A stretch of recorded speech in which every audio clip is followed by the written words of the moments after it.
Hello friends, உங்களுக்கு ஃபயரான சூப்பரான ஒரு செஸ்ட் வேணும்னா இந்த வீடியோ உங்களுக்கு தான். லாஸ்ட் வரைக்கும் பாருங்கள். மார்னிங் சீக்கிரமாக எழுந்து பல்ல வேலைக்கு 2 வாழைப்பழத்தை முழுங்கி ரன்னுக்கு கிளம்பிட்டோம். ரன்னுக்கு கிளம்பி சன்ரைஸை பாருங்கள். சூப்பரான சன்ரைஸ். எல்லோரும் ஒர்க்குக்கு போய் இந்த சன்ரைஸை மிஸ் பண்ணிடுறீங்க. ஸோ இனிமேல் மிஸ் பண்ணாதீங்க.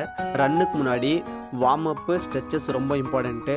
ஸ்ட்ரெச்சஸ் வார்ம் அப் பண்ணிவிட்டு நம்ம ஃப்ரெண்ட்ஸும் லேட்டாக வந்தாங்க, அவங்களுக்கு வெயிட் பண்ணிவிட்டு அவங்க கூடயும் வார்ம் அப் பண்ணி ஸ்ட்ரெச்சஸ் பண்ணி இன்றைக்கி ஜாகை ஸ்டார்ட் பண்ணிட்டோம். ஜாகு டோட்டல் 6 கிலோமீட்டர் ரன் பண்ணியிருக்கோம்.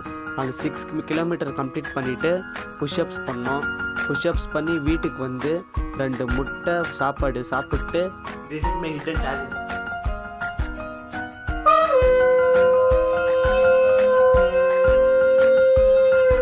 நான் பண்ணது வேணால் சில்லியாக இருக்கலாம், பட் எனக்கு அது கற்றுக்கிறதுக்கு எனக்கு 1 வீக் ஆச்சு டைமு.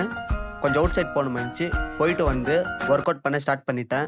எப்பவுமே வெயிட் தூக்கிறதுக்கு முன்னாடி warm up are very important. Warm up பண்ணிவிட்டு பெஞ்ச் ப்ரெஸ் பண்ண ஸ்டார்ட் பண்ணிட்டேன். பெஞ்ச் ப்ரெஸ் 12x4 பண்ணியிருக்கேன். டிக்ளைன் பெஞ்ச் ப்ரெஸ் பண்ணும்போது கை இப்படி கீழே போய் ஸ்குவீஸ் பண்ணி பண்ணணும், அப்போ தான் நல்லா ஃபீல் ஆகும். இதுதான் லாஸ்ட்டு பீஸ்ட் ஒர்க் அவுட்.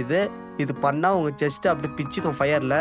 இது பண்ணிவிட்டு வீடியோ எடிட் பண்ணி இன்றைக்கி டேவை கம்ப்ளீட் பண்ணிவிட்டேன். நெக்ஸ்ட் வீடியோவில் சந்திப்போம். மறக்காமல் ஃபாலோ பண்ணிக்கோங்க ஃபிட்னஸ் கண்டென்ட்டுக்கோஸ்கரம்.